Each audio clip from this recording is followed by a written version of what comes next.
pero se fijó en un par de delfines que daban más saltos que el resto de la manada. Algo parecía salir del costado de uno de ellos. Ya en casa, revisando las fotos de su ordenador, se dio cuenta de que ese algo era una gran lamprea, un parásito del pasado antiguo del que el delfín luchaba por deshacerse. ¿Se deshizo de ella? Sinceramente lo dudo. Al menos porque las lampreas han existido durante unos 360 millones de años, y durante este tiempo se han vuelto muy buenas en lo que hacen. Los delfines no son los únicos animales a los que se dirigen. Las lampreas se alimentan de la sangre de una gran variedad de especies. Caballas, bacalaos, tiburones, congríos, rayas, marsopas, incluso ballenas. Cualquiera es suficiente. A las lampreas no les importan los detalles. Rastrean a sus presas, se adhieren a ellas y las perforan con sus afilados dientes, y no las sueltan hasta que tienen suficiente. A veces se puede encontrar un solo pez con varias lampreas adheridas a su cuerpo, y algo me dice que probablemente eso sea bastante desagradable, especialmente si sabes cómo es la boca de una lamprea. Es como una imagen sacada directamente de una película de terror. Aunque técnicamente la lamprea no tiene dientes. Bueno, no en el sentido habitual. Se trata de dientes parecidos a la queratina derivados de la piel endurecida. Se sustituyen continuamente por otros nuevos. Las lampreas tampoco tienen mandíbulas, es decir, en realidad no muerden a sus presas, sino que les arrancan las escamas y la carne. Pero no basta con agarrarse a la fuente de sangre. También hay que asegurarse de que la sangre no se coagule demasiado rápido. Por ello, las lampreas producen constantemente anticoagulante, la sustancia que impide la coagulación de la sangre. Por cierto, los mosquitos hacen lo mismo. En realidad, piénsalo. La lamprea es una criatura de 360 millones de años, y en todo este tiempo no ha cambiado mucho. ¿Significa esto que las lampreas son perfectas? Bien, más sobre eso en otro momento. ¿Qué pasa con sus presas? En realidad no tienen muchas opciones, y el resultado depende de su tamaño. Si la presa es pequeña, la pérdida de sangre, unida a las infecciones, la debilita sustancialmente. En cuanto esto ocurre, la lamprea se desprende de su buffet de comida y empieza a buscar uno nuevo. En cuanto a la presa, esta muere. Las criaturas más grandes tienen más posibilidades de seguir con vida. A veces la lamprea no tiene suficiente hambre para chupar la presa hasta que ella se muere y se desprende antes. Los cuerpos de los supervivientes llevan unas cicatrices terribles y muy reconocibles que muestran cuántas lampreas se alimentaron. Los tiburones son los que mejor soportan el apetito de las lampreas, y no solo por su tamaño. Estos depredadores tienen un increíble factor de curación. Si Deadpool acabara entre los tiburones, probablemente se sorprendería, pero lo aceptarían como propio. ¿Superpoderes? ¿Podemos usarlo? Los tiburones simplemente tienen que regenerarse rápidamente, porque sus cuerpos son sometidos constantemente a diferentes pruebas. Por ejemplo, los machos muerden a las hembras durante el apareamiento, y los dientes de los tiburones, como sabes, son afilados. Sus heridas se curan en 2 semanas o incluso antes. Los tiburones también luchan para establecer su dominio y a veces resultan heridos por depredadores más grandes. Una vez más, la rápida regeneración resulta muy útil. Los tiburones pueden curar incluso heridas graves en aproximadamente 1 mes y medio. Mira esto. Un tiburón fue herido por la hélice de un barco y tiene un aspecto tan desagradable. Sin embargo, en menos de 1 mes, la herida se cerró por completo. La pregunta es, ¿cómo es que ocurre tan rápido? Bueno, una de las razones es la edad.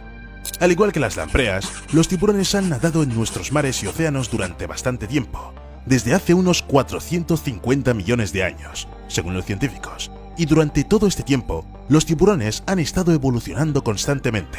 La evolución ha hecho de los tiburones unos supervivientes muy exitosos. De lo contrario, simplemente no existirían durante tanto tiempo. Por ejemplo, hace un par de años, los científicos descubrieron que el gran tiburón blanco tiene muchos más genes dedicados a la coagulación de la sangre que cualquier otro mamífero, pez o ave. Los tiburones también han mejorado sus proteínas, que crean nueva piel y tejidos. Es decir, los tiburones han dedicado literalmente parte de su genoma a la curación de heridas. No es de extrañar que sean tan buenos. Si necesitas una prueba, echa un vistazo al gran tiburón blanco más maltratado del mundo. No es un título al que aspirar, pero fíjate en la cantidad de cicatrices que tiene en su cuerpo. Aún así, el tiburón está bien. Sobrevivió a todo. Y si los tiburones pueden curar incluso las heridas más graves en un par de semanas, ¿Por qué iban a preocuparse por unas lampreas? Por cierto, los delfines están casi a la par con los tiburones cuando se trata de la regeneración. Este delfín sufrió graves quemaduras de sol en 2016. Aunque el pobre animal solo estuvo parado un día. Las personas que lo salvaron no pensaron que el animal sobreviviría a tales lesiones. Pero el delfín se recuperó completamente en un par de años y parece que ha olvidado toda la experiencia. ¿Qué es esto? ¿Quién podría arañar así a un cachalote? ¿Hay tigres submarinos gigantes que no conocemos? La buena noticia es que no hay tigres submarinos gigantes. La mala noticia es que el culpable es el calamar. Sí, de los gigantes. El calamar gigante y el calamar colosal son el alimento favorito de los cachalotes. Para conseguirlo, pueden sumergirse hasta 1 kilómetro de profundidad y pasar más de 1 hora bajo el agua. Pero a los calamares no les gusta ser presa, y por eso intentan resistirse. Se envuelven alrededor de los cachalotes, dejando reconocibles marcas de ventosas y cicatrices blancas como estas. Bueno, la gente nunca vio las batallas entre cachalotes y calamares en tiempo real, por así decirlo. Pero los científicos creen que así es como aparecen las cicatrices blancas y tienen suficientes pruebas. A principios del siglo pasado, encontraron cachalotes con estas cicatrices. ¿Quién soy yo para discutir con los científicos, no? Pero, ¿cómo puede un calamar escarrificar a alguien? Siempre pensé que los calamares eran, bueno, blandos, fuertes, con músculos y ventosas, pero ciertamente sin garras. Y entonces Steve me mostró sus ganchos. Muchas especies de calamares, incluso el calamar colosal, los tienen en sus tentáculos. Es decir, no solo se aferran a la presa o al enemigo con la ayuda de ventosas, sino que también les clavan ganchos. Estos ganchos también pueden girar, y tal vez el calamar puede controlar cada gancho para agarrarse mejor a la presa. Además, el calamar gigante tiene un pico que se parece al de un loro. Es enorme y bastante sólido. Es una herramienta para matar y desmembrar a la presa. Y algunas especies de calamares utilizan su pico para cortar la médula espinal de la presa y paralizarla. Para ser honesto, uno no espera que los calamares sean tan despiadados. Lo entiendo cuando los buzos usan trajes especiales para tiburones. Parecen una cota de malla, pero realmente funcionan. Numerosas pruebas lo confirman y... no te asustes, este hombre es un profesional, no estaba en peligro. Pero, ¿sabes qué? Al calamar gigante no le importan todos estos trajes para nada. Sus ganchos son tan fuertes que pueden penetrar incluso a través de la cota de malla moderna. Esto le ocurrió al naturalista británico Steve Barkshall y era muy doloroso. Realmente espero que no se haya lesionado.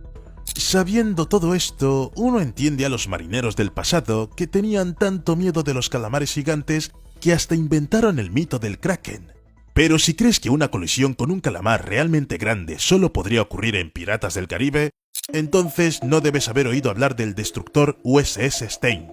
En 1978, este barco se encontró inesperadamente con algo enorme bajo el agua. Enorme e invisible. El barco empezó a tener problemas con el equipo. El sonar no funcionaba. El barco tuvo que regresar al puerto. Descubrieron que el revestimiento de la cúpula del sonar estaba gravemente dañado. Estaba cubierto de profundos cortes y arañazos. Dentro de los cortes más profundos, el equipo de reparación descubrió grandes ganchos curvados, como los de los calamares gigantes. Pero aquí está la cosa. Las mediciones oficiales de los ganchos y los cortes revelaron que el tamaño de la criatura que encontraron tenía que ser de más de 46 metros de largo. Hay que tener en cuenta que el mayor calamar gigante conocido por los científicos solo medía 13 metros de largo. A pesar de que se cree que los calamares gigantes solo viven 5 años, me sentí un poco incómodo. No menos preocupante es el hecho de que el pez espada puede atacar a los barcos. Desde el siglo XVII hay relatos fiables que lo confirman. Además, estos peces no solo atacan los barcos, sino que a veces los penetran, con su nariz, por supuesto. La historia del barco ballenero Fortune de Massachusetts es realmente aterradora. Se cree que entonces el pez espada atravesó al menos 46 centímetros de madera dura. ¡46 centímetros! Sin embargo, el submarino Alvin tuvo aún menos suerte. Un pez espada lo golpeó a una profundidad de 600 metros y se atascó en él. La tripulación del submarino decidió salir a la superficie y sacar al pez, y les llevó 2 horas. ¿Te imaginas a qué profundidad estaba atascado? Pero, ¿por qué el pez espada decidió atacar al submarino de todos modos? Aparentemente, la mayoría de estos ataques se lanzan simplemente por miedo. O podría ser un accidente, como cuando empalan tortugas. No hay muchos casos así. A veces las tortugas sobreviven después de que el pez espada las atraviese. Otras veces no tienen tanta suerte. Pero los científicos investigaron y descubrieron que los peces espada, al parecer, solo intentaban capturar presas que estaban cerca de las tortugas. A las tortugas probablemente no les gusten nada estos accidentes. ¡Oh! Casi se me olvida contarte algo más sobre los delfines. Disculpa, me confundí de página en el guión. Bueno, más vale tarde que nunca, ¿no? Los calderones son grandes delfines oceánicos, ligeramente más pequeños que las orcas que se alimentan principalmente de los calamares. Los lenguados comunes definitivamente no están en su menú, y esta es la razón. En 2014, un calderón muerto apareció en la costa holandesa con un lenguado común atascado en su espiráculo. ¿Parece raro? Pues sí, pero 3 semanas después, otro calderón acabó varado en la costa. Y de nuevo, el lenguado común fue la causa de la muerte. Tal vez esta presa demasiado flexible se alojó en el espiráculo. O tal vez la razón fue la inusual laringe de los calderones. Pero el hecho es que murieron a consecuencia de la aspiración causada por un pez plano. Bueno, ¿qué puedo decir? La naturaleza está llena de maravillas.